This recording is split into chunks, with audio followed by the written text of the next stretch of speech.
Okay, it's Wednesday, November 10th, 2021, a little bit after 6 p.m. This is the Wolfeboro Budget Committee. Tonight we'll be dealing with the library budget and also agencies. Agencies are folks, organizations that come to the town asking for financial support from our community. Steve, can you lead us in the Pledge of Allegiance? Sure. I pledge allegiance to the flag of the United States of America and to the republic for which it stands, one nation, under God, indivisible, with liberty and justice for all. Thank you, Steve. Thank you, John. Okay, we'll go to the library, and we've got Cindy Scott here. Who's do you still have the title of head librarian? Are you I'm director still? library director retired. Director retired, okay. And for those in the book, it is tab 6 is library. Thank you. Cindy, anything you want to tell us about the library before we start, how the year's been, or anything like that? It was a very different sort of year for multiple reasons, and one of the things that has affected the budget, of course, is that the last budget, we were still under construction for part of the year, so it was hard to estimate what some of the costs were going to be. So that has affected the budget a little bit, reducing in some areas and increasing in some other areas. It has been an unusual year because of the COVID situation, and that has impacted the way the library's used, how much the meeting rooms could be used, and things like that. So that also has impacted some parts of the budget as well. We're looking forward to next year when we hope to get our full program and services back up to speed. We have been adding more technology and more online services, and we do find that outreach, doing things like a farmer's market and other places has been very helpful, and our downloadable services are also growing in popularity. But one of our staples is our programming here in the building, and while we've been doing programming, we have not been able to do the level that we have done in the past. So we're looking forward to that for 2022. You enjoying your retirement? Yes, Yeah. so far so good. It's only been a week, but Yeah. Okay, let's get started. We'll start on the 100 series, which is the salaries.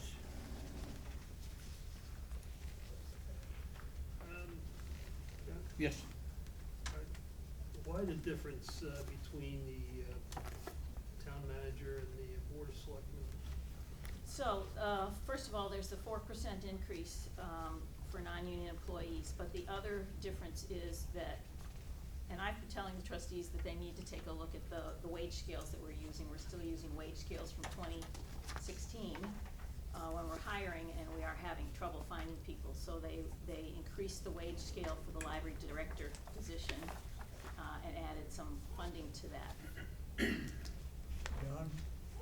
Yes, John. I note that in the 1600 budget, it was 62, 17, 66. Budget 18 was 67,000. Budget 19 for the director wage was 78,000 or 70,000. So this is not that much of an increase from before the COVID crisis.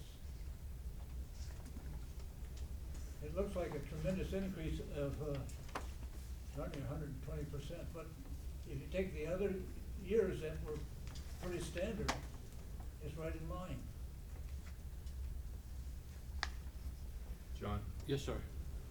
Cindy, it looks to me like you may have inverted some of the supervisory and hourly wages. One went up, the other went down. Well, one of the things we did when a longtime employee, the children's librarian, left, she was the children's librarian and the assistant director. We split the positions apart and moved some positions around, and that affected what fell under supervisory and what fell under hourly. Yeah, it looks to me like there's not when you add them both up, it looks to me like there's not a big difference. It's not a big difference when you add them all up. Right. It's not as, it's like a 3.38%. That's correct. Difference. It's less than the 4% raise, and part of that's because the longtime employee was more expensive than the more recent employees that we have Thank you. that we've hired. Okay, 200 series, I'm still disturbed by the fact that we don't find it full, all of these costs, and this is the way it is this year and last year, so I'll have to live with it. When we do get to the department where these benefits are, you will see, all the departments it came from. There is something in here that'll be, if you look up 41550 in, general government, you will see it laid out a little better than it was last year for you, Okay, Tom. good, thank you. I gotta be careful because she's just about my boss. I know the taxpayers are your boss, but. okay, 300 series, 400,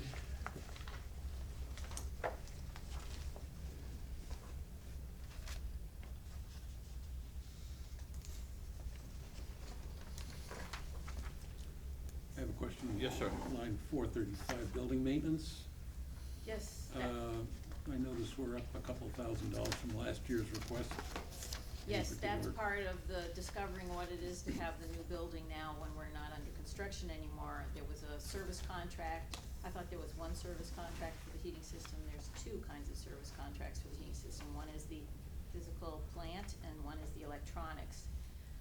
And also, we didn't have any money to clean the building or clean the windows, and, if you look, you'll see the windows are starting to get dingy, and the outside of the building, it's got bugs and dirt on it, because it's now been up for, well, the building itself has been up for a couple of years, so we need to add in the ability to clean the exterior of the building at least every spring. So do you feel like this number will be relatively stable from here out? Yes, Okay, thank you.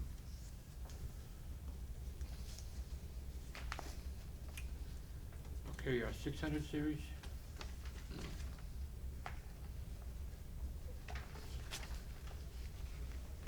$700,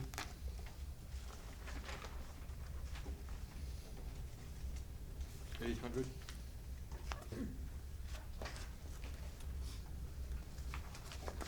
and that's all I have for the library budget. Is that all you have also? I would like to make one comment. So Okay. on page 2, if you look, it looks like the budget went from 497,000 to 559,000.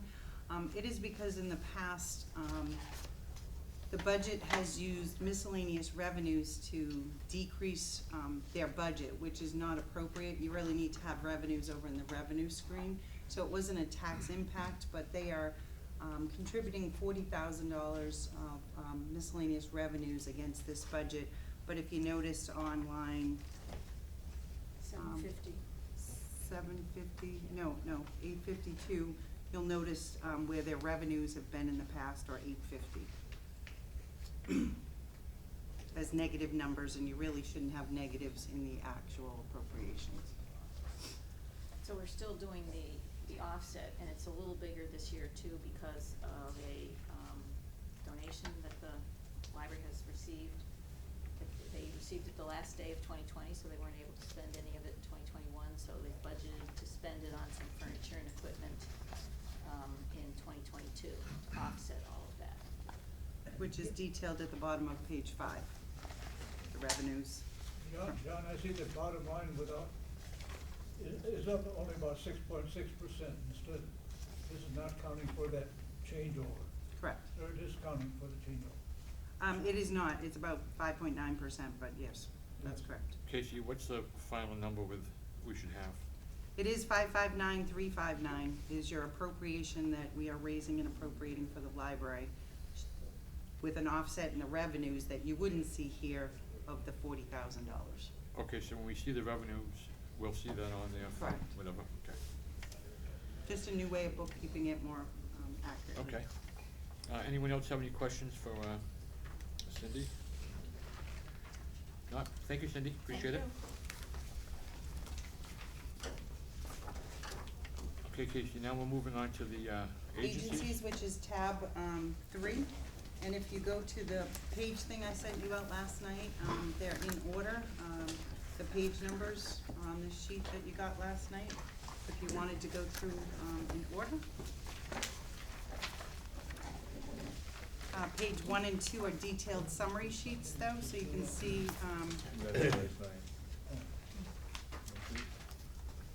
year over year, you have 2018 actuals, 19 actuals, 20 actuals, 21 appropriations. What was requested in 22, and the BOS did not make any changes or to what was requested from the agencies.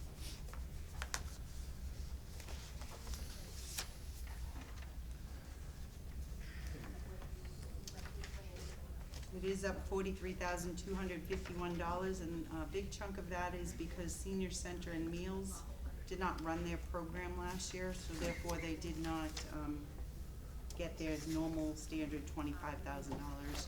So it's looks like a big increase year over year, but that's a COVID-related item. Okay, so we're gonna start off with, I have V&A Hospice. Granite VNA. And this gentleman behind you will thank join you. us.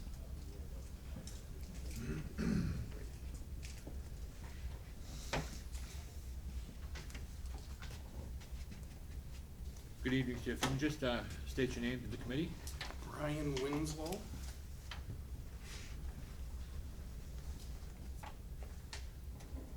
Can you tell us a little bit about Granite VNA and what you folks do? Sure, I would love to.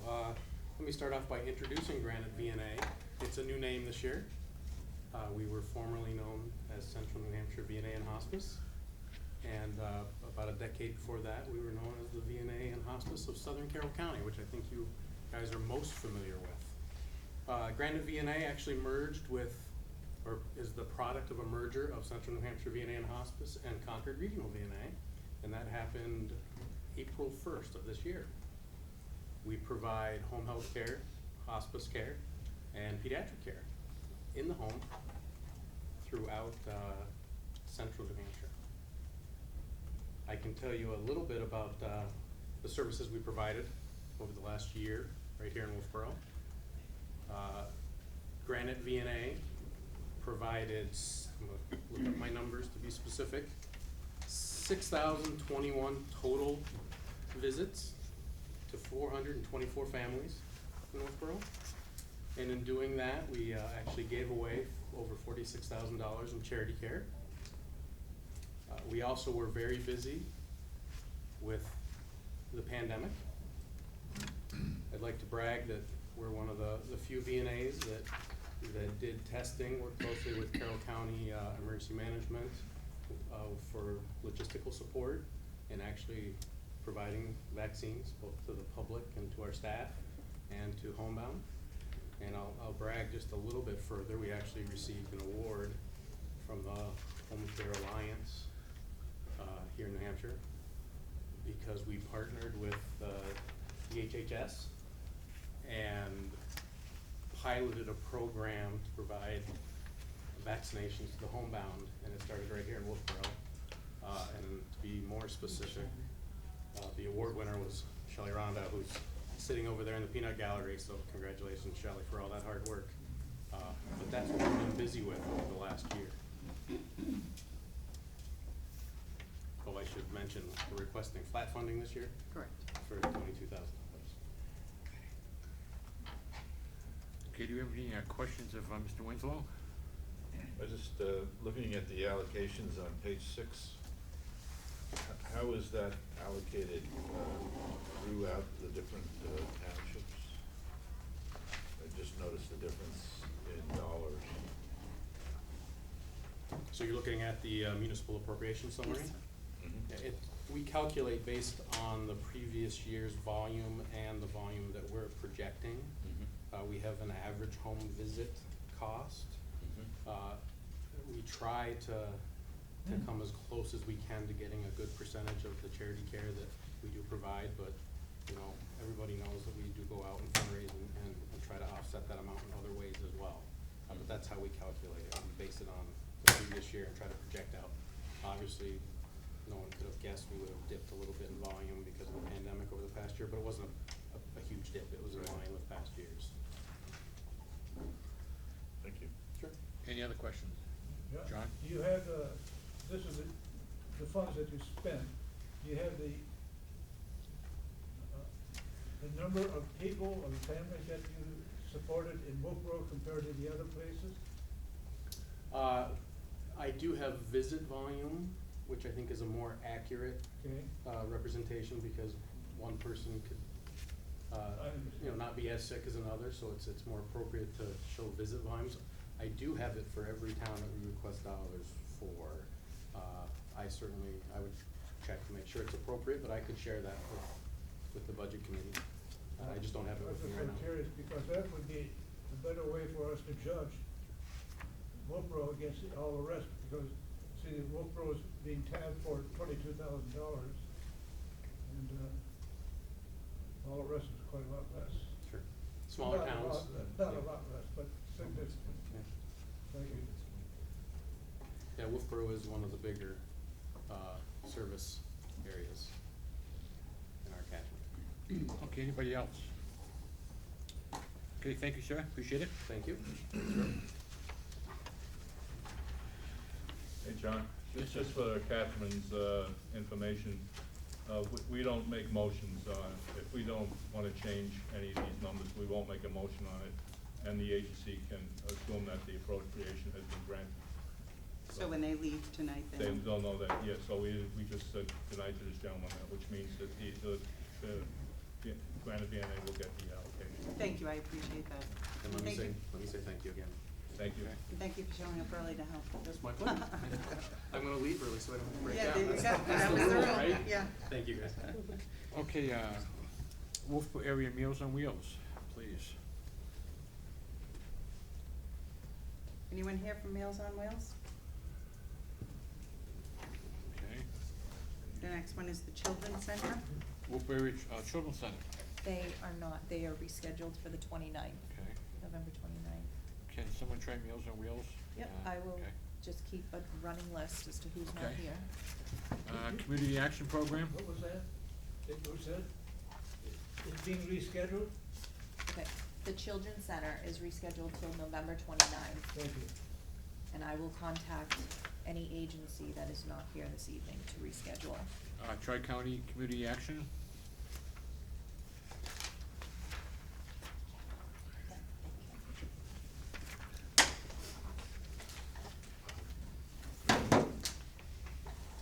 Good evening. evening, ma'am. Can you tell us a little, well, first your name, and if you could tell us a little bit about what you do for the community of Wolfboro through your services. So I'm Amy Goyette, and I am the Strategic Initiatives and Projects Director for Tri-County Community Action. We bring many services to the town of Wolfboro. If you, I don't know if you have in front of you the packet that we sent, but the statistics will show the different programs and the client numbers and value for each program that is utilized. Let me start with fuel assistance is utilized by 92 households with a value of $105,125. And electric as well is utilized by 2 households with the amount of $1717. The other program that's used quite often for this area is the transit program with 1,211 trips, which involve 35 clients, total of like $43,000 of value there for transportation. We also, Wolfboro benefits from our weatherization program and the heating systems, and I think it doesn't specify a heating system, so I believe the $1,142 was just in heating service calls. So if there was an emergency, we were called out to attend to make sure that the furnace was running. Also, we benefit from the dental center that's in Tamworth. 209 clients come from Wolfboro for a value of $28,800 in dental care given to those families. And we also have the homeless intervention program. And with COVID-19 pandemic, there's just been a really increase and rise, and those needs in all of the towns. Wolfeboro, had 22 clients with a value attached to that of $8,321. The Housing Relief Program, I spoke somewhat to this last year, via, Zoom.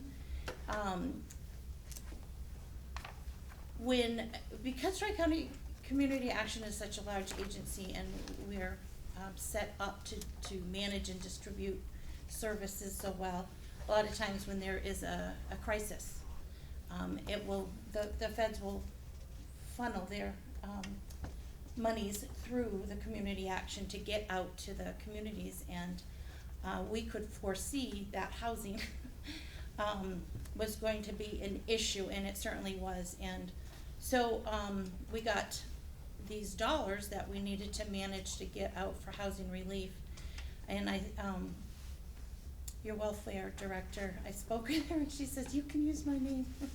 But she says I could have never met my budget without the housing relief management and the homeless program. But we served, through that program, 14 clients with 39,390. And this, to our understanding, is we're gonna have these funds out through, I think, 2025. And so that will just increase availability for those that need housing and housing supports. We also, the other program is, that helps benefit, we do USDA foods and delivery, to different food shelters, which your, Life's Ministry and others benefit from, so that we can get the cases of food to them. And for Wolfeboro, that was like 2,512 cases of food that we were able to make sure that they got to your pantries. So our total value is $306,000 this past year, a little bit over that, with 375 clients that were served just for Wolfeboro alone. We are asking $14,000. Let me make sure I say that right. $14,450. And we, a couple years ago, started to base that on population, per capita, $2.25 per capita. And for Wolfeboro, your estimated 2019 population, we based it on, of 6,418. So that's how that amount was acquired. And any questions? Anyone have any questions for Yeah. Tri-County? Yes, I do. Yes, sir. I'm looking at the agency grants. Do I understand that Carroll County Transit is now part of the Tri-County Action Program as far as budgeting purposes is concerned? Oh, yes. Oh, absolutely, yes. Yes. Yep, yep. Amy, the welfare director, did ask me to footnote that on page 2, merge with Tri-County Community Action. So it looks like a bigger increase than it really is, because Carroll County Transit used to get $4,000 and no longer is it requesting it because it's merged up with Tri-County Community Action. Correct, yep. That's why I brought it up. Yep, Yeah. thank you. Amy will be Yeah. happy. And that's, going forward, we are asking as an agency, no longer individual programs. Thank you. Any other questions? John? I notice on page 52 that you have a surplus of operation of $490,000. This is a TRICARE.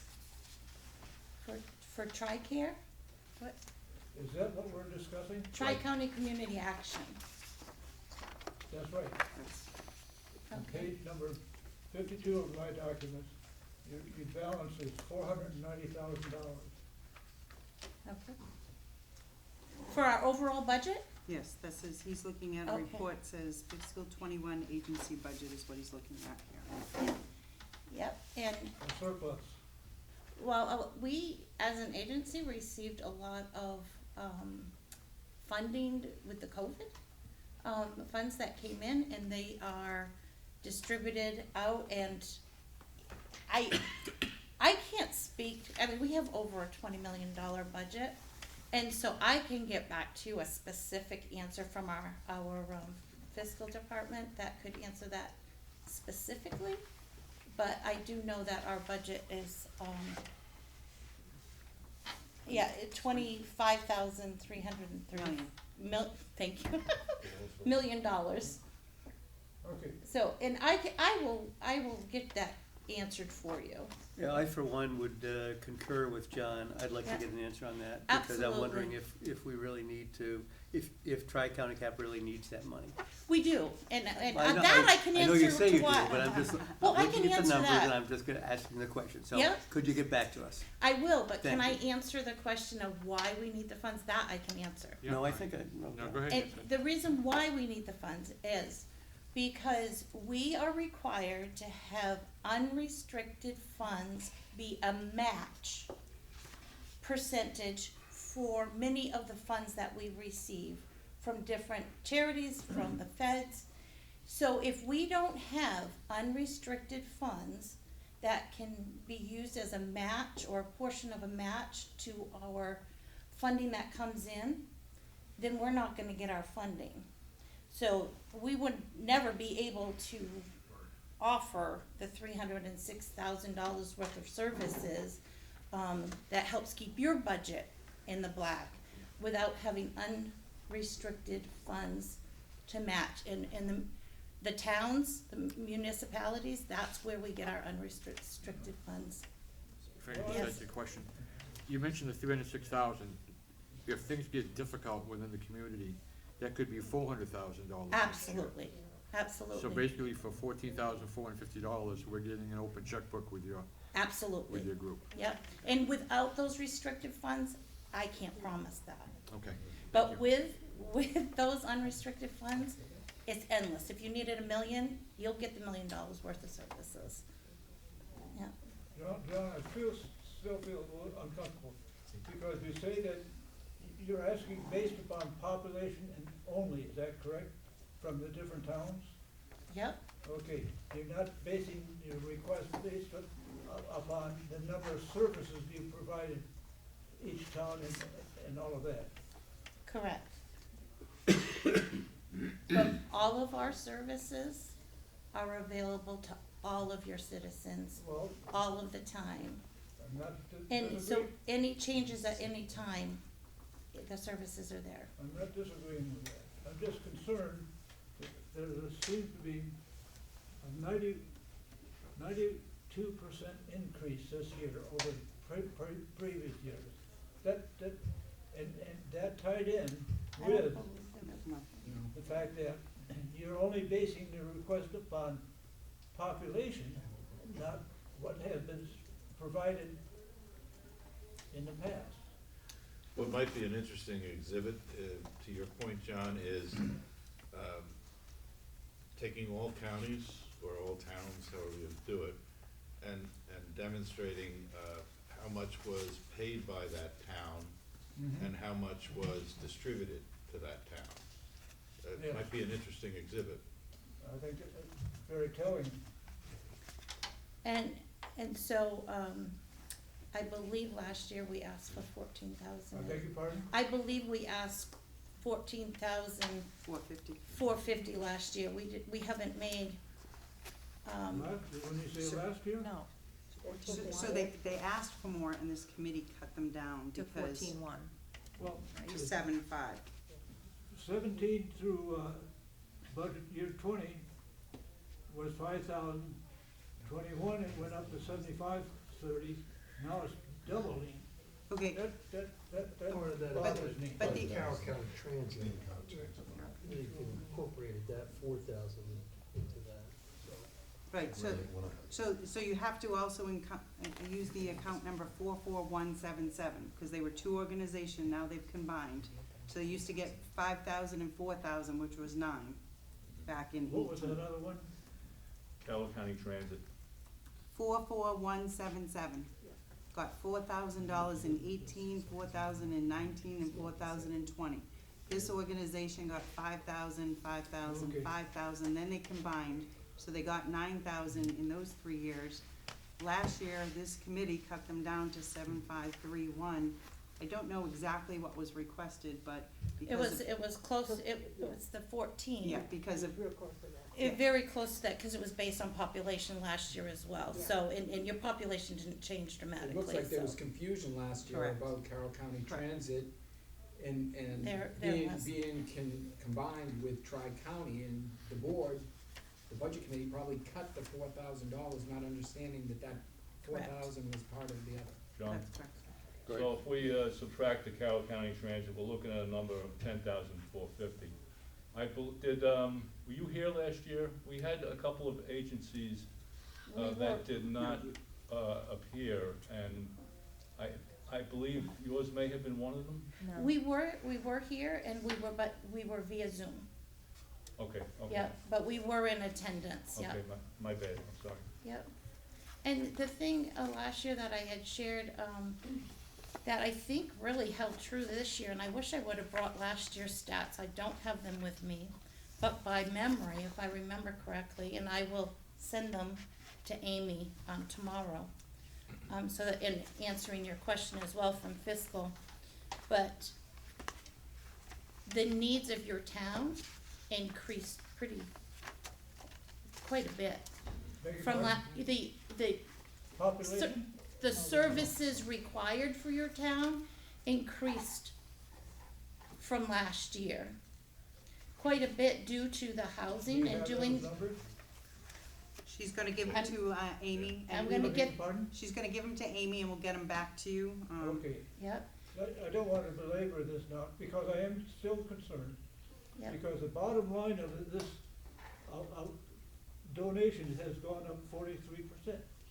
The bottom line of all of them. Correct, because Okay, the so- senior, a big one was the senior John, center and meals I did think not we ought happen. to move on and wait for the information. Well, unless there's a motion to not approve this tonight, then we're gonna approve it as it is tonight.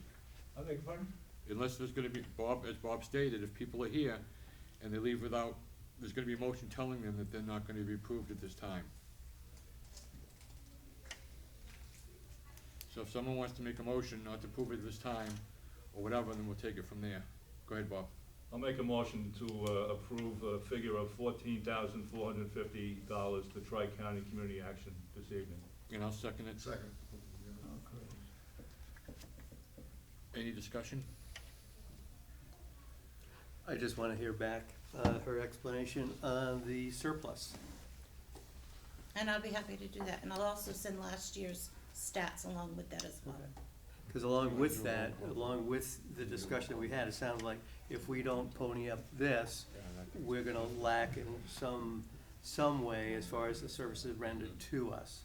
So that's kind of what the underlying thing was, that's what came through to me anyway. So I have reservations, so that's just my comment. You'll get the services, I mean, it kinda sounds like shooting myself in the foot, but if you gave me no money, you're gonna get the services, that's what we do. We're available to provide services to families in need throughout Coos, Carroll, and Grafton County. So, yes, you will get the services. But not having us participate financially with a percentage, you won't get as much money from the federal government, wherever you get the money. Correct, that piece, yes, Okay. yes. And the surplus here is, less than 2% of her budget, which, that's a prudent budget to have some sort of reserve. The town of Wolfeboro has, We have 6%, don't we? we try to have 10%, so, I mean, it's prudent Okay, any management. further discussion on the motion? Yes, sir. Yeah, I just wanna say, I think what you do is awesome. I think that a $490,000 surplus, given the size of your budget, doesn't give me much concern. I think it's appropriate. I think we have an obligation, to provide welfare to our citizens, and you're doing it. And I fully support it, so. Anyone else? I'd like to call a question. Thank you, John. All those in approving $14,450 to Tri-County Community Action, please say aye. Aye. Opposed? No, All right, Motion carries. You all set? Thank you. Well, thank you very much. Thank you. Amy's not in tomorrow, but Oh, okay, we'll close by 5. I'll send it and she'll have it on Friday then. All right, thank you. Okay, the next group is Life Life Ministries Food Pantry.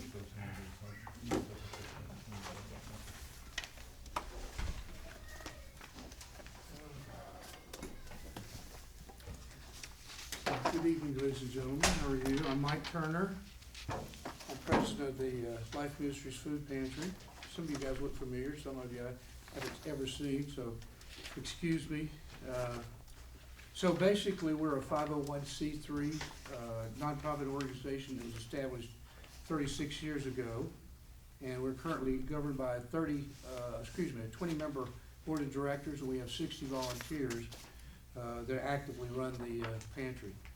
So our mission is to provide 10 meals per week for each family member who qualified for our food. We distributed 208,000 meals in 2020, which is about a 4% increase over 2019. So far in 2021, however, we've only distributed 112,000 meals. 31, as far as how do we relate to Wolfeboro? Obviously, we take care of a lot of people. You know, there are about 25 towns that we serve.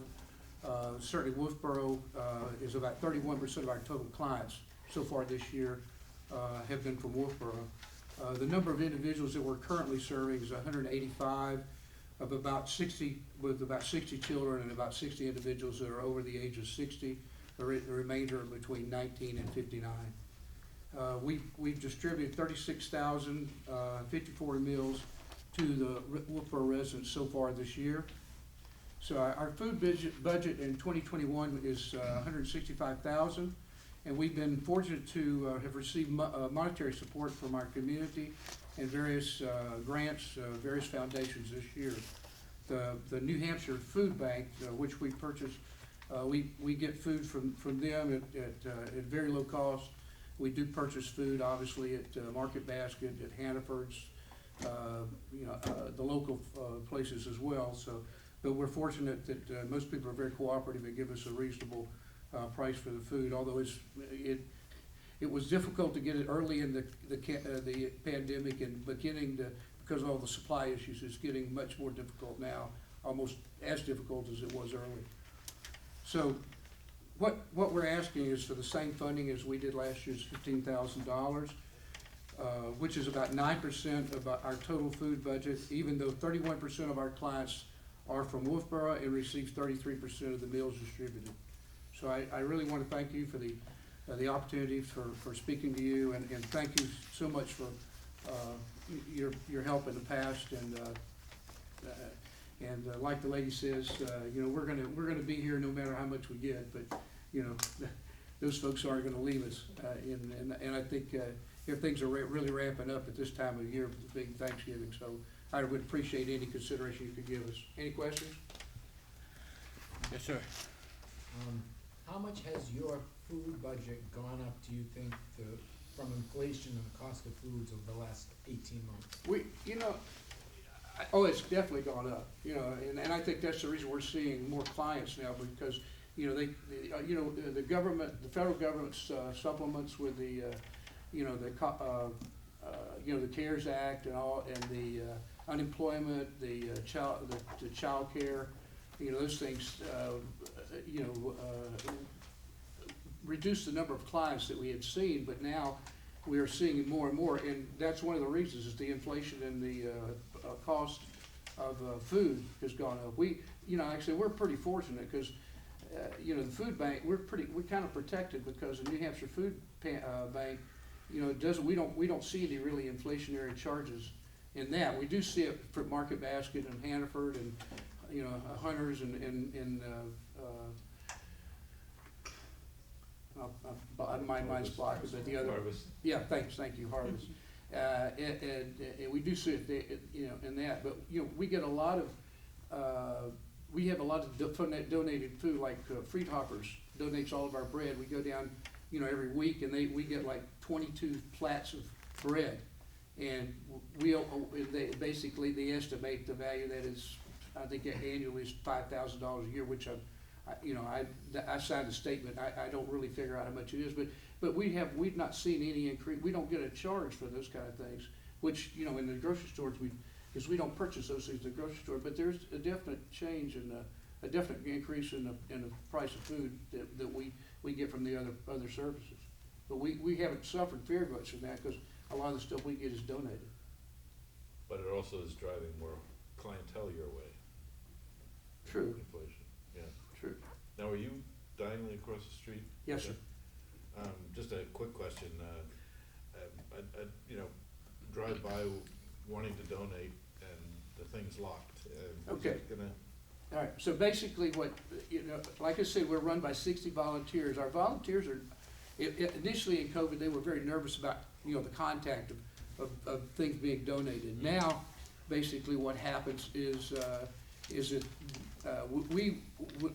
for example, this weekend, we're gonna have the Boy Scouts are gonna go around town and collect food. We actually accept food with big donations like that. We just organize it. We have trouble.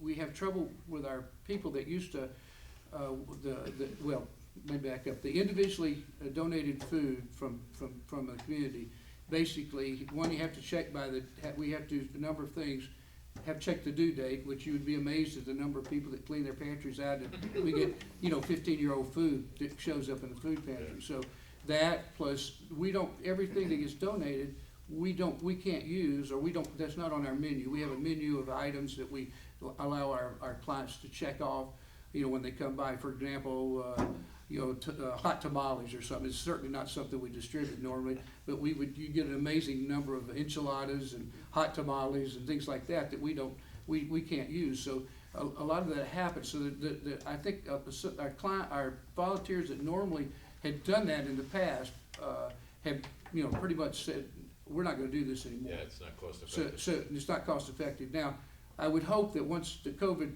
all this kind of calms back down again, that we would go back to take individual donations. Yeah, I've noticed an alternative is to donate it right at the supermarket.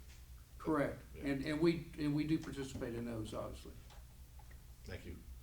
Okay, any other questions for Life Ministries? Thank you, sir, appreciate it. Thank you, gentlemen. The next one is on page 123, starting point.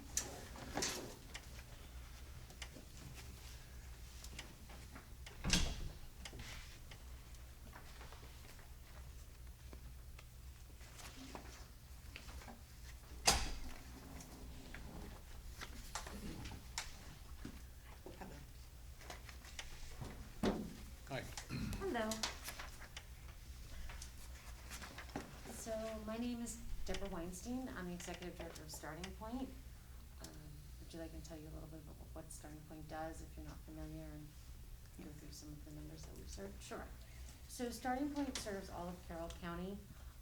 We are the only sexual assault, domestic violence, and stalking agency in the county. We provide everything from shelter, emergency housing, advocacy, court advocacy, child accompaniment center advocacy for basically the parents, sometimes the children. We have an office here at Huggins Hospital. We also have, which sees clients, and we also have one now that we've opened an advocacy center in Conway.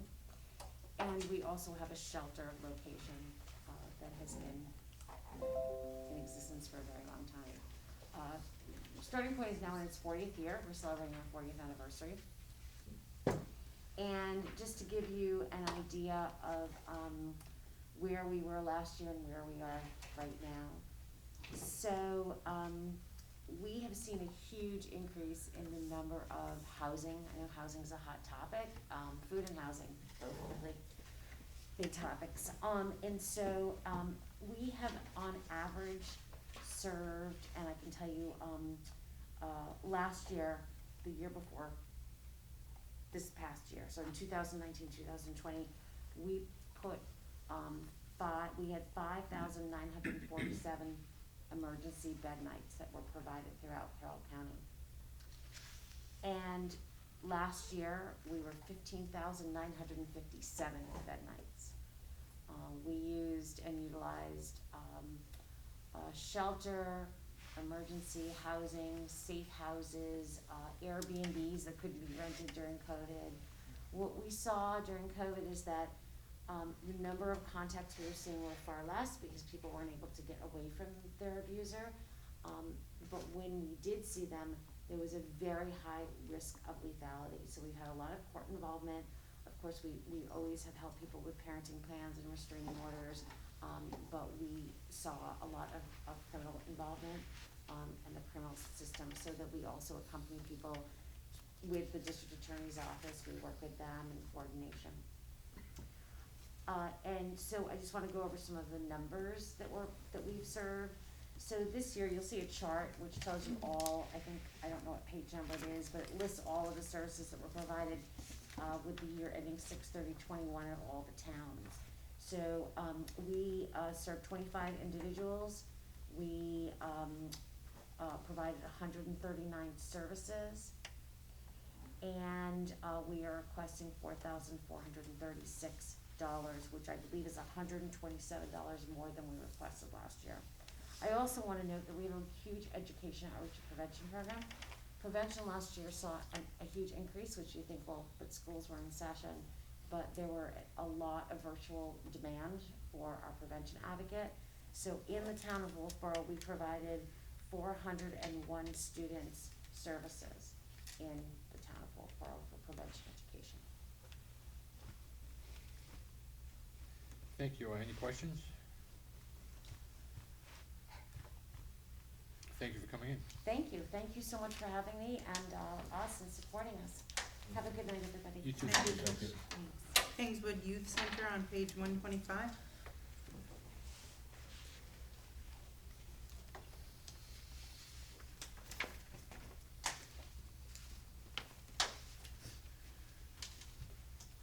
Good evening. I'm Zachary Porter. I'm the Executive Director of the Kingswood Youth Center. First of all, I want to say thank you so much to this committee and the taxpayers who you represent for your ongoing support. This town has been supporting the Kingswood Youth Center for a long time, and it's gone a really, really long way for our local youth. We're an independent nonprofit here in Wolfeboro. We offer free out-of-school programs for students in grades 7 through 12 in the Governor Wentworth Regional School District. We would like to be considered for level funding in the amount of $5,000. We have several major programs. Our longest standing program is the after-school program. That's a daily free enrichment program after school for our high school and middle school students. We have our BTAS programs. That acronym stands for Beyond the After School. Those are programs we host later into the evening, on some weekends, and then every single school vacation. We host summer programs.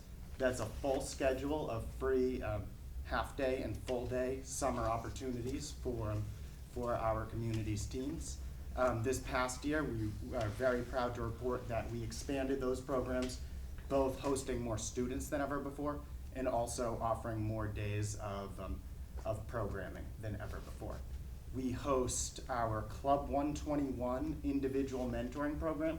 So that Club 121, that is 1-to-1. It is adults from the KYC staff working with middle school mentees and really focusing on individual goals, really focusing on them and what they need to reach their goals to be successful, both in the short term and the long term. And I would say probably about 20 minutes ago, my colleague and associate director Mara said goodbye to her mentee, the 8th grader that she was working with this evening. New programs we've offered since the pandemic. We offer the KYC Cupboard. That's our own free food pantry. So that was an offshoot of when things really locked down and when schools were not in session at all in the spring of 2020 and were completely remote. We immediately responded by offering both virtual programs for the teens that we serve, as well as care package distribution, so food and household essentials. We even had toilet paper that we supplied through local restaurants. So this goes back to the previous year, but that program was so well received, so well appreciated, we definitely weren't going to stop it. So we expanded a new service, the KYC Cupboard, and that's our own free food pantry at the youth center. highly appreciated and very well utilized. In the last year, we distributed about 30,000 pounds of food to local teams. On Monday, we will receive 28 turkeys, each accompanied by traditional Thanksgiving fixings, and also 10 additional turkey vouchers, which can be exchanged at the supermarket. No cost, just a free turkey coupon for a Butterball brand of turkey. So we're really excited to do that. And these are some things we didn't used to do, but we're doing now. We have expanded our hours of service. So in the previous school year, in summer as well, we offered 636 hours of direct service.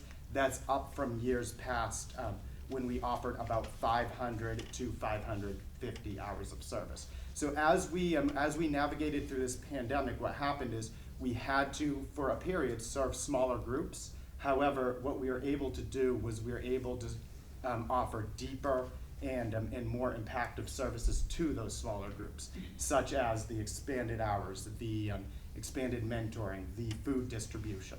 So now that we're able to bring those numbers of participants back up, what we're doing is we're holding on to those good things that happened during the pandemic. We're keeping the longer hours, we're keeping the food distribution. So we're trying to take those lessons and do more with the resources we have. So all our programs, they focus on a lot of different positive aspects: fitness, arts and creativity, recreation, life skills, team building.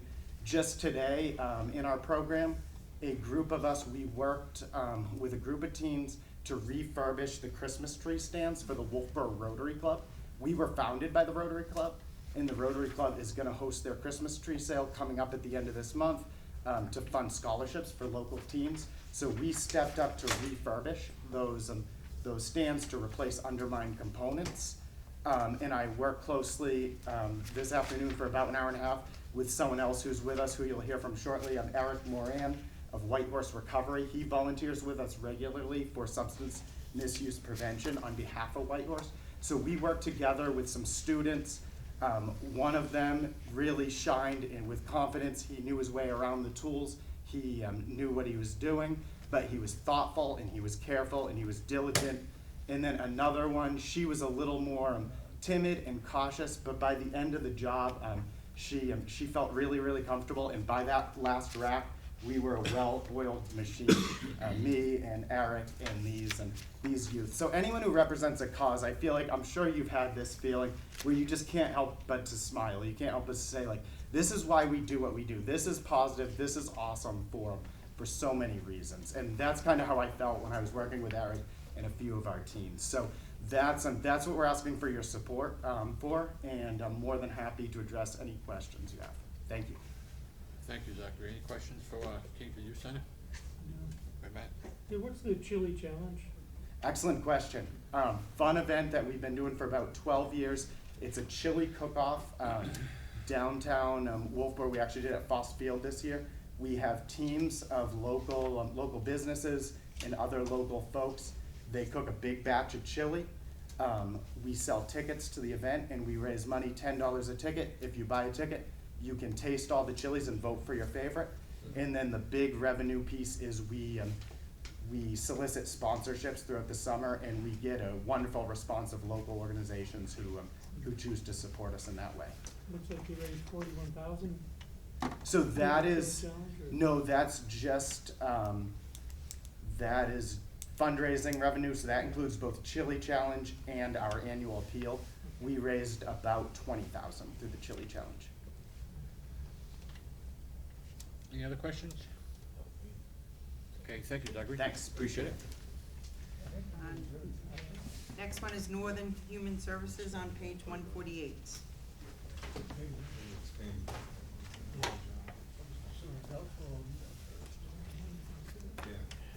Anyone here from, oh yeah, good. Yep. Hi. Hi, good evening. My name is Belita Saraselli. I'm the Behavioral Health Director of Carroll County for Northern Human Services. In case you don't know, Northern is a nonprofit community mental health center. We offer a range of mental health services from therapy, psychiatric services, case management, supported employment, Assertive Community Treatment Program, otherwise known as ACT.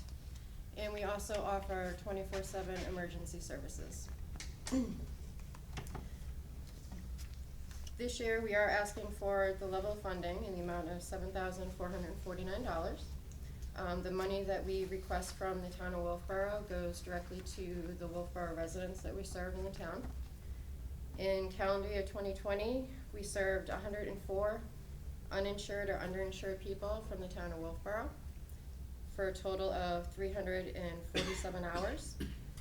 Total cost of those services was a little over $61,000. Therefore, we use the money that we get from the town to help offset all those costs. We never turn a client down for inability to pay, which is why we come to the towns and request support for the towns to help us, like I said, offset those costs. Emergency services is a big part of what we do. With the pandemic, our ES services have been extremely busy. We've served a lot of people throughout Carroll County and actually throughout northern New Hampshire. So any support that we get helps us to continue to provide those services. And I'd be happy to answer any questions. How do people get referred to you? So there's a few ways people can be referred to us. If they can do a self-referral, where they call the office, they can either call the Wolfeboro office or they can call our Conway office and just ask for services and we'll give them an intake. Sometimes the hospitals will refer people to us, PCP offices. Anybody can get in touch with us. You just need to know our phone number. And where are you guys located, in Wolfboro, Bay Street? You're on Bay Street? Yes, yep, we're still on Bay Street. So are you part of our middle daughter has Down syndrome? No, it's Northern Human Services. Is that the same? Yes, that's on. But two different things? Yes. Okay. Yep, we have the mental health services and then we also have the developmental disability services. And that's centered up in Conway? Yes. Okay. Yep, in Redstone. Okay. Any other questions? Seeing none, thank you very much. Thank you very much. Thank you for your support. Page 156, Senior Center and Males. I guess I'm gonna speak on Amy's behalf since I see it's her letter and maybe ask if she can be deferred to December 9th when the welfare group is here, unless you just wanna approve it. If you could tell us about it, that'd be wonderful.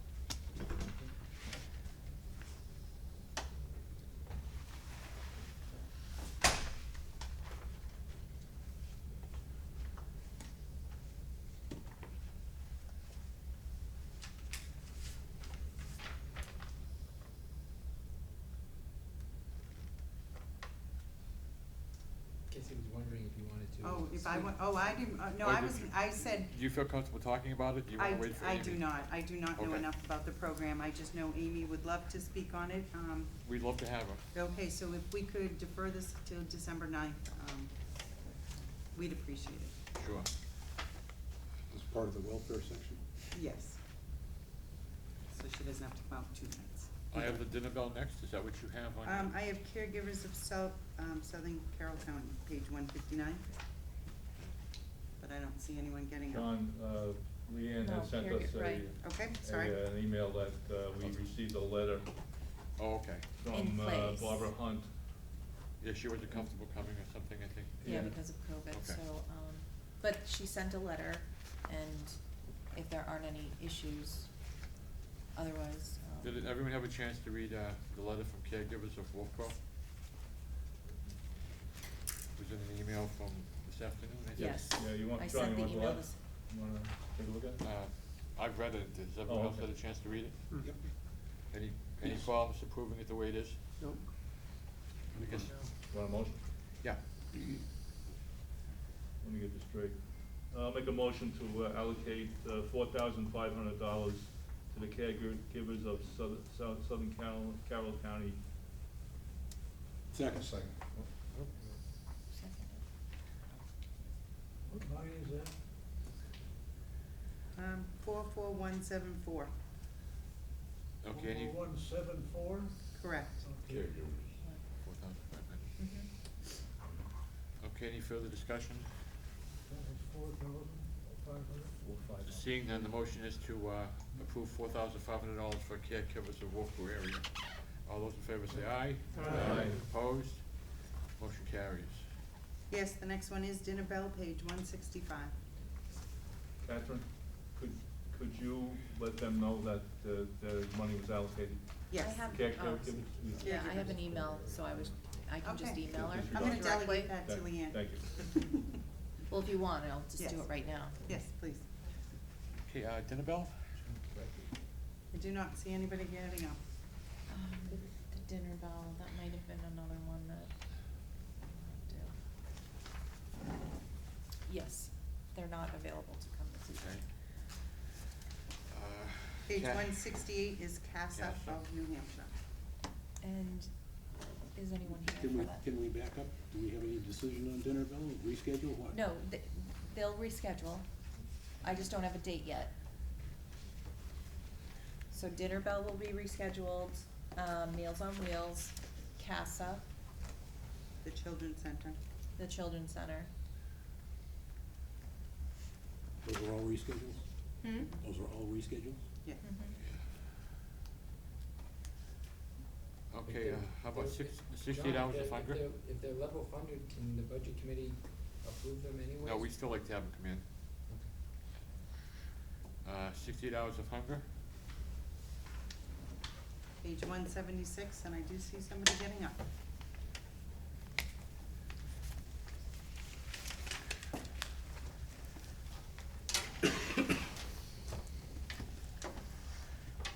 Good evening, ladies, thanks for coming. Well, thank you for having us this evening and being part of the budget process. I'm Jan Brooks, and this is Eileen Levitt. We are 2 out of 3 of the program coordinators for our chapter of N68 Hours of Hunger. Our mission is to provide weekend food for children preschool through grade 6. We provide 3 dinners, 3 breakfasts, 2 lunches, and snacks each week. We have volunteers who put the bags together, and the bags go from our site at All Saints Church to each of the schools. We found over the past that children were coming into school just not ready to learn on a Monday morning because they were hungry. And we have found time and time again that they needed some nutrition and nourishment before they could actually learn what was going on in the classroom. Our mission is also to work with the children in the Governor Wentworth Regional School District. So we look at children in Wolfeboro, Brookfield, Tufton Borough, Ossipee, Effingham, Middleton, New Durham. We also have children at the Children's Center in Wolfeboro, at the Ossipee Crossings in Ossipee, and the Head Start in Ossipee. Our program is solely run by volunteers.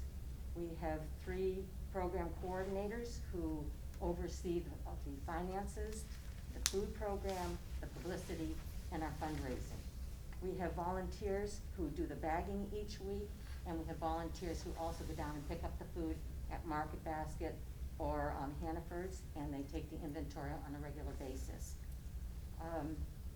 The All Saints Church has been very kind to us and offered us space when we were in need at one time. And we've been there through the COVID time period, and it really has worked out well. COVID really did kind of put a spin on things because we serve our children by going to the schools. And we were concerned that we weren't going to get all the children that needed support because we don't have access to the names of children. We just were able to get information from the principals, from the teachers, from the nurses, from the counselors who needed the food. And so we worked with the Governor Wentworth School District, and they were very willing to have their counselors contact us and let us know how many bags they would need each week. They also allowed Deb Bunting, who is a counselor in Ossipee, to oversee the school piece of the program, and she's a liaison with N68 Hours of Hunger and the schools now, so she helps us with the numbers each week. Let's see, all of our food is paid for by donations. We're a nonprofit. People donate money to us. We have run fundraisers in the past However, we haven't been able to do fundraisers during the COVID because, you know, why? So we lost that piece of revenue, and so we've really relied on donations of people. And I must say, this community is extremely, extremely generous. And we did raise quite a bit of money from people just saying, what can we do? And all of the money, 100% of it goes for paying for food. If we have any administrative costs, there might be someone who said, you know, what can we do to supply you with paper so that you can, you know, send thank you notes or stamps or envelopes. We cannot use our money for that. That has to be a separate donation. Our program did start with running the school calendar year because that was the only way we had access to the children. And then 2 years ago, we started to say, can we do it through the summer as well? Because certainly the kids are going to need it. And we were able to work with the Governor Wentworth School District and their transportation program. And they now come to All Saints every Friday. They'll pick up the bags of food and they'll take them to the elementary schools for us. They've been an incredible help in many different ways. So it's really nice to have that working relationship with the Governor Wentworth School District as well. Let me see. Right now, where do we stand? We feel that, again, the generosity of the communities has been wonderful for the food that we need. But what we're running into is the supplies. You know, everywhere there's a shortage in supplies. And we found that we couldn't find the cereal that we usually give. We give them the small boxes of cereal. So Brewster's director of food service was able to contact their provider, their vendor, and they provided us with 650 boxes of food, which, you know, that'll help us with 3 weeks of cereal, but because we do serve, we have served over 200 students during COVID. But, you know, we're running into that where 1 week we'll have the food and another week we won't. So we have to do a lot of scurrying around. We typically go to Market Basket or we'll go to Hannaford's, but now we're reaching out to other places just so that we can find our food source. So we want to thank you very much for the support that you've given us in the past. We are asking an increase from 4,000 to 5,000 this year due to the fact that we have not been able to have our fundraisers the way that we had in the past. So appreciate your support, and if you have any questions, I'd be glad to answer them. Any questions from anybody? Thank you, Jen. Thank you all very much.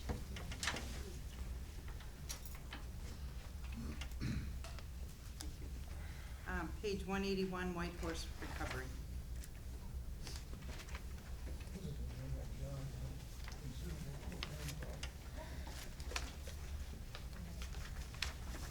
How you doing? I'm Eric Moran. I am the director of the RCO peer support side of White Horse Recovery, and this is Tony Fallon. He is sitting on the board. White Horse Recovery is in Center Ospey and also in North Conway, New Hampshire. We are a 501c3 nonprofit registered charitable trust in New Hampshire.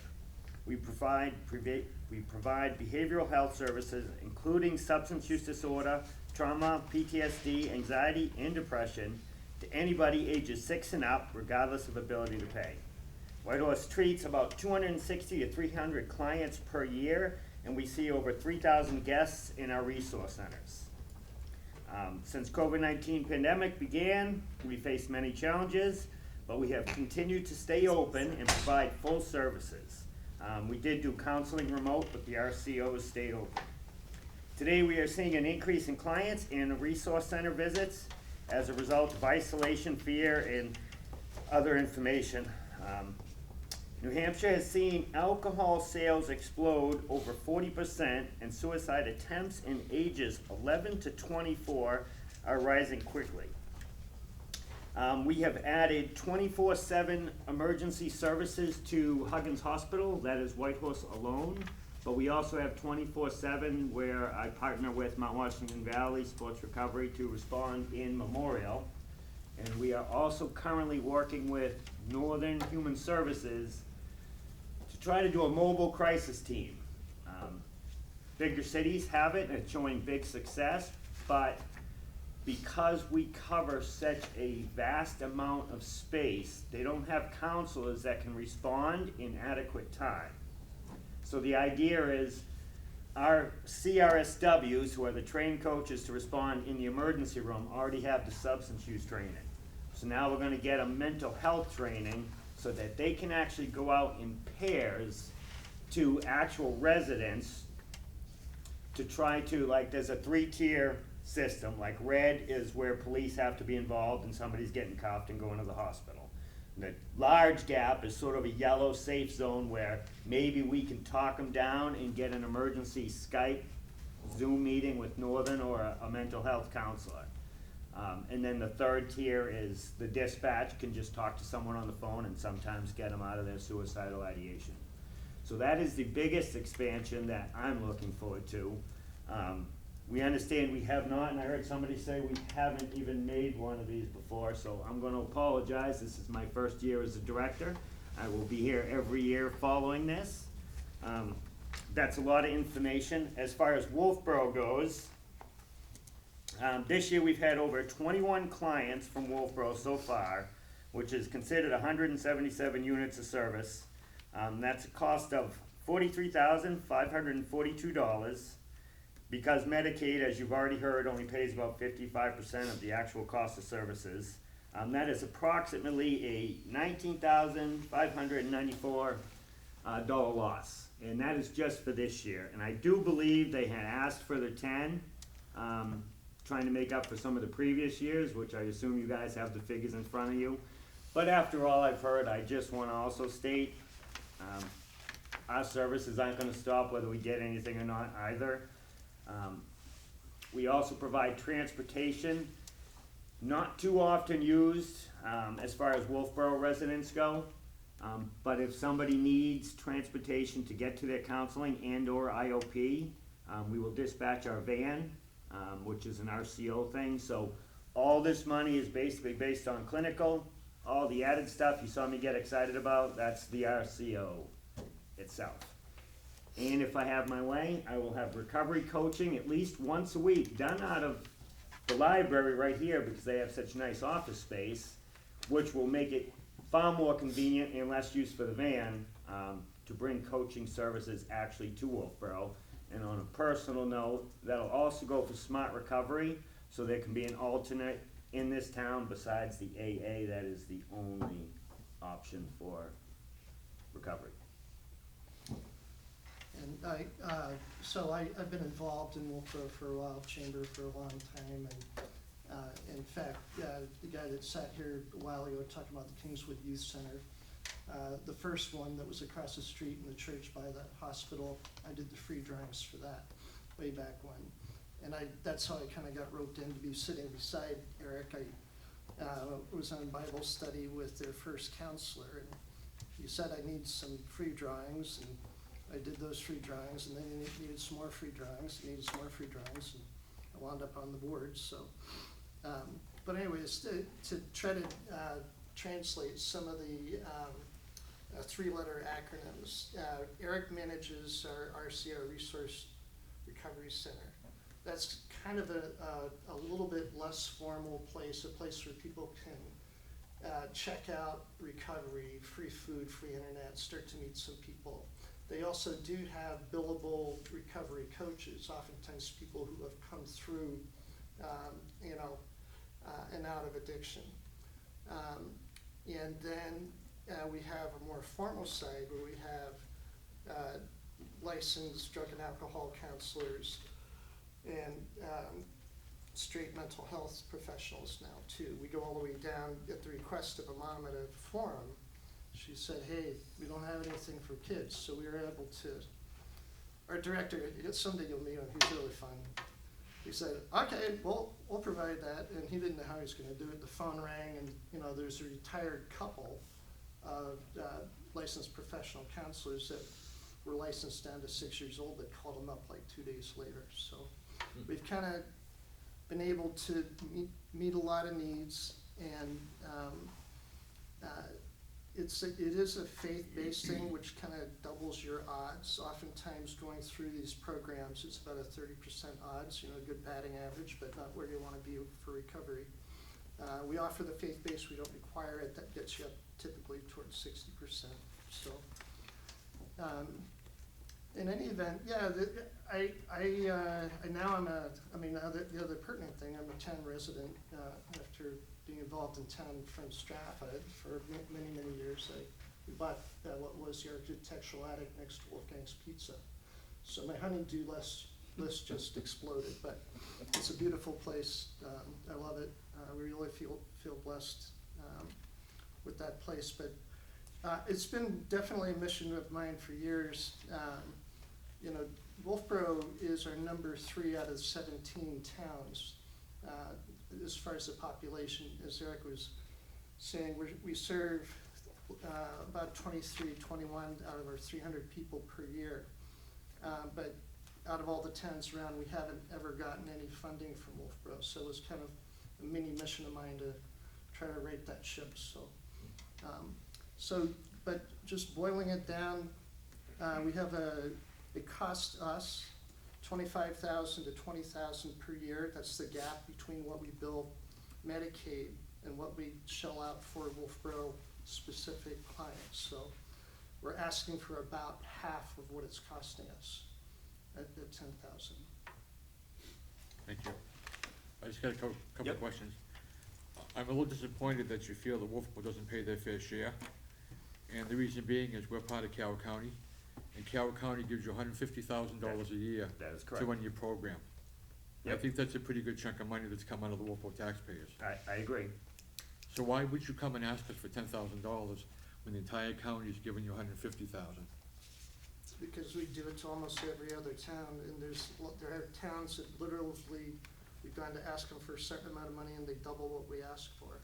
So it's kind of like the other lady that was here. We have a whole potpourri of where we get funding from, but traditionally, of the 17 towns, we get a lot of those towns chipping in. We are chipping in with our tax dollars. $150,000 is a lot of money. I understand, and that's what we're not coming for the 20,000. We're not coming asking for the full amount. But you're getting the money from $150,000 that we pay, that we contribute to, that you just got from the county. I don't understand it. I don't understand it. And that is correct. And ultimately, we're looking for every penny. We want sober living, we want transitional housing, and we want a detox, right? That is the ultimate goal. And we're looking for the added town support, because that looks better when we ask for grants. We can say, hey, we got these towns, they're all supporting us. And ultimately, I don't want anybody living on our streets in Carroll County, Wolfeboro, Ospey, anywhere, and there's really no place for someone to go while I'm trying to get them into treatment. And that's really the bottom line. But you are correct, $150,000 is a very good chunk. We have people that are older people that struggle to pay the taxes, to buy milk, everything's going up. And if I made that a motion for $1, would that help you out as far as getting grant money? I guess the question I have for you is, how are we, so are you saying the other agencies aren't getting that kind of county level funding? What's that? Not $150,000 worth. Okay. When I first looked at the budget, you people started at $50,000, and within 3 years, you're up to $150,000. And Matt, you can correct me if I'm wrong. I think it's something like that. No, it's 150. Yep. May I ask a question? Sure, certainly. It says here that you're getting $13,500 from towns. Town grants. 13,500. Yes, judging by what was put here. So Carroll County has a policy that if agencies are getting money from towns, they won't get it from the county. And that came up at the Ospey meeting, and the answer to that was the county told us that it was okay because the loss of the organization due to Medicaid billing was substantial. Because this, I remember, and I might have to have my boss actually get back to you with a legit answer for that, but I do know that we were given permission to still go to the towns. From who? With the county? I mean, the county gave you permission? Yes. Okay, I didn't remember that. So, John? Go ahead. So your paperwork indicates that you had intended or did ask for 5,000 for this current year. And I believe you were one of the agencies that did not appear before this committee. We reached out to you a couple of times and got no response. Now, if the 5,000 number did not work out last year, what is your justification for asking for 10,000 this year? Why did you double that amount when we didn't even talk about the 5,000 last year? Well, I was told, because I asked about that too, and he said that because the loss was almost 20,000 for this year, and he didn't get anything before, but he also said anything is gonna be appreciated, and that. Yeah, I mean, The hundred and, I mean, Hold on for just a second, sir. Go ahead, Tom. the 150,000 you reference, is that just Wolfeboro's contribution? No, that's to the county? entire county. Entire county. Do you know what our slice of that is, or? I don't know, Matt, you well, got any idea? well, if you look at our just the, based on valuation. it's about 10%. If you look at, we're talking, we serve 260 to 300 people per year. And so we serve about 20 people out of Wolfeboro, so it's something less than 10%, you know. I don't think we have enough information on the other towns that you service compared to what you're asking for all the other towns in the county. Okay. Yeah, but I mean, to the commissioner's Well- thing, I wasn't aware of that particular thing, and if that, of course, that's where we wanna start. I'm concerned because I think there's a movement to really enforce that policy. So, Yeah, no, I mean, if that's where, we don't, of course, you have a real close Um, relationship with the county. right, You know, you're hand in hand, they got you going, and they've been funding you. And nobody else gets that level of funding from the county, not even close. So, 150,000 is a lot, and you've always kind of been supported by the county. I think you do great work, Yeah. don't get me wrong, I love what you do. Yep.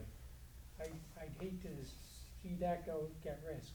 I'd hate to see. well, yeah, no, go I for mean, 10,000 that's here. an important thing, you know, we would, I mean, that's something, as far as if that's a policy, we wanna make sure that we have our I know nose that clean it of is that a policy. I know that it is. So, Go ahead, Bob. yeah. My question is that according to your own numbers, you're talking about $13,500 worth of town grants. Yes. And you're asking us to come up with 10,000 out of that 13,500. How many towns do you service? Around 17. So we're supposed to come up with 10,000 out of 13,000 total? Something wrong. Something really is wrong. Even if you took population into consideration. 10,000 out of 13,500 is not equitable.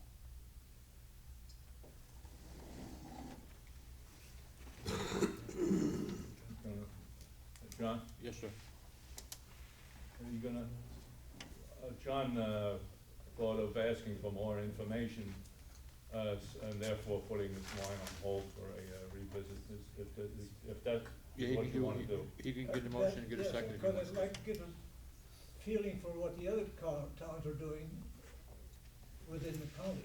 And what services they're getting.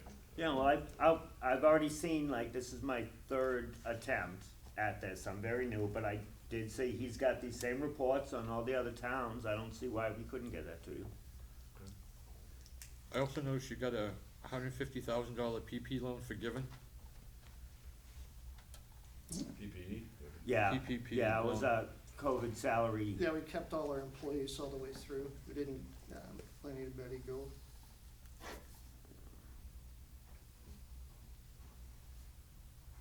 That was good. I mean, work. it was, I mean, just parenthetically, it was very, very, very difficult, the whole COVID thing. Very difficult for us, for our staff and our people, our clients. It's been very difficult for us too, our Yeah. residents. Yeah. You Okay, want a John? motion on that hold? Yeah, or- please. Yeah, if someone wants to do a motion, Yes. get a second. I would make a motion to put a hold on this request for further information on line 44183, the White Horse recovery. John, you gonna second that? Second. Okay, any further discussion? Yes. Yes, sir. Can we amend that motion to add to it, to get the percentage of population for the total of Carroll County in relation to Wolfeboro, and how that relates to the $13,500 that's on their grant? That's what I'm hung up with. So moved on the amendment. You got Okay. that, Leanne? Are you gonna second that, John? Second. So request for additional information and request for the percentages of population for total, can you repeat that, Bob? Sorry. I've The got the percentage of, yeah. may I finish? Sure. She's gotta put it in the motion. We'd like to know what the percentage of the population is, Wolfeboro to the total of Carroll County, for the purposes of looking at the $13,500 in town grants that these people have budgeted for 2022. That should allow us to come up with the number that we can participate at, If you can at all. if we can at all. Okay, just for purpose of discussion, Matt, do you know what the current population is of Carroll County? It's 60-something, Say 60,000, okay? 64,000 maybe. As a county, we're already donating $150,000 to this organization, as a county of 60,000 people. So what's that, 2,000 some change to get the 150,000, 2,500 some change?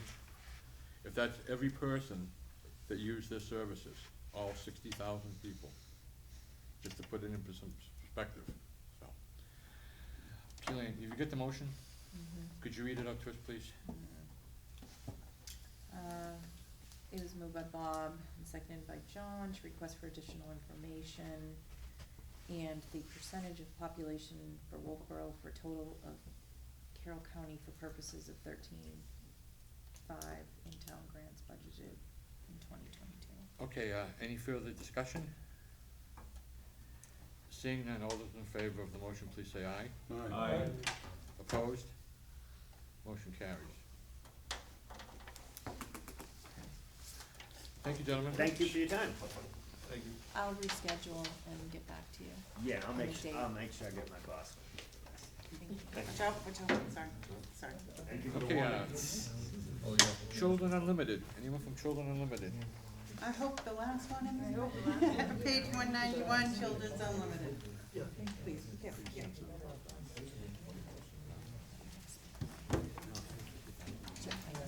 Good evening, everyone.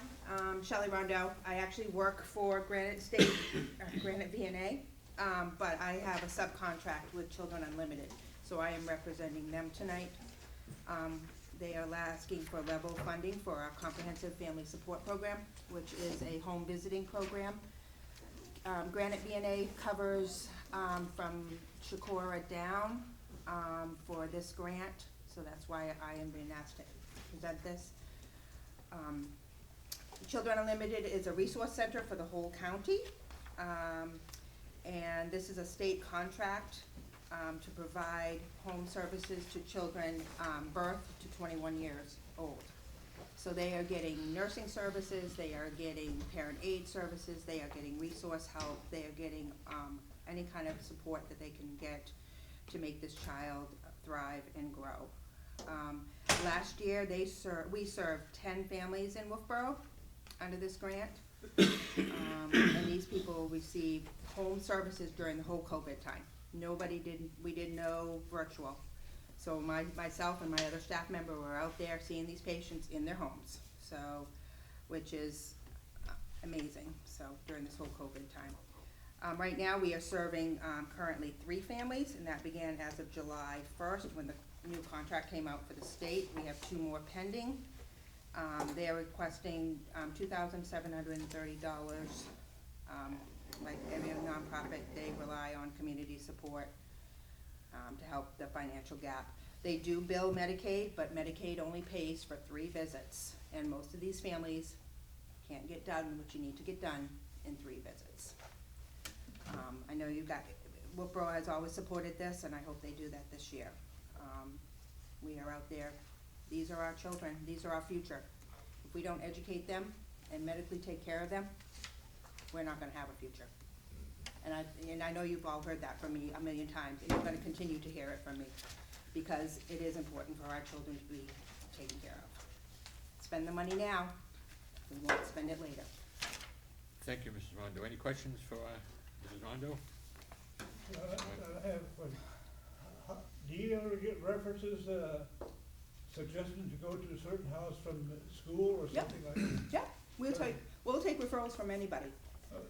If they call the children's center, or they call me, or they call the we go, and it Okay. doesn't matter. Because in the news, there's been some horrific discoveries. Because of COVID. Yes. Yeah, because these children weren't being seen, and DCYF couldn't get out there, but, Okay, that sounds great. so, I mean, we provide, I could make you all shiver on some of the stories that I have on some of these families. Thank you. Any other questions? Thank you, Shelley. Have a good Thank evening. you. Casey, do you have anything else? I believe that's it for tonight. Anybody have Good anything else? presentation. It was terse and to the point. Succinct. The best we heard tonight. We saved the best for last. Bob? Great. I can only say that because you're the only one left in the room.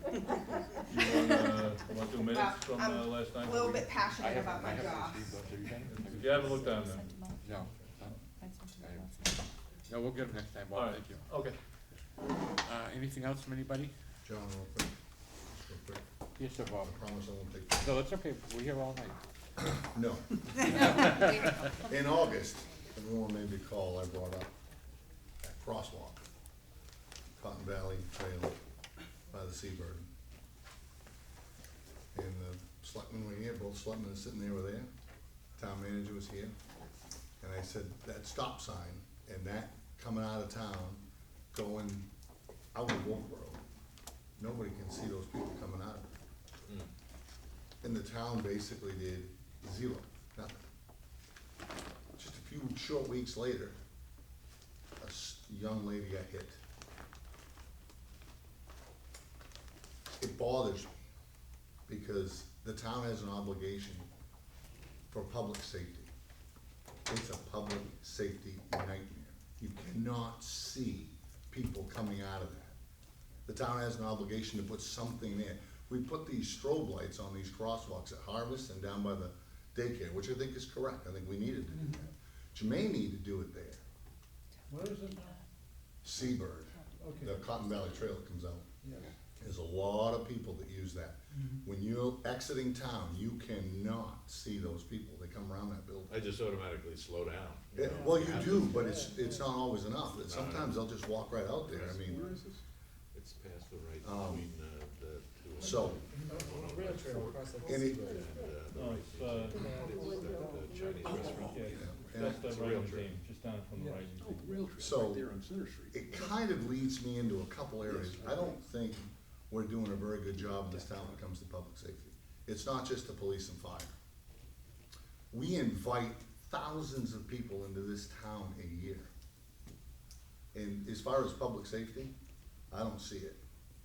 I can point out dock sides of disaster or you can't move. You're blocked. The downtown's blocked. I brought this up several years ago. Laner Street, School Street, Union Street, particularly School and Union. And Linda Murray was on the board of selectmen. I think she's the only one left from those days. It got diverted to the school board, which has nothing to do with the school. The schools don't own the streets in this town. The town owns them. And the problem with that street is, there's no place to park. There's no place to move. You got kids coming, you got people going to the town hall.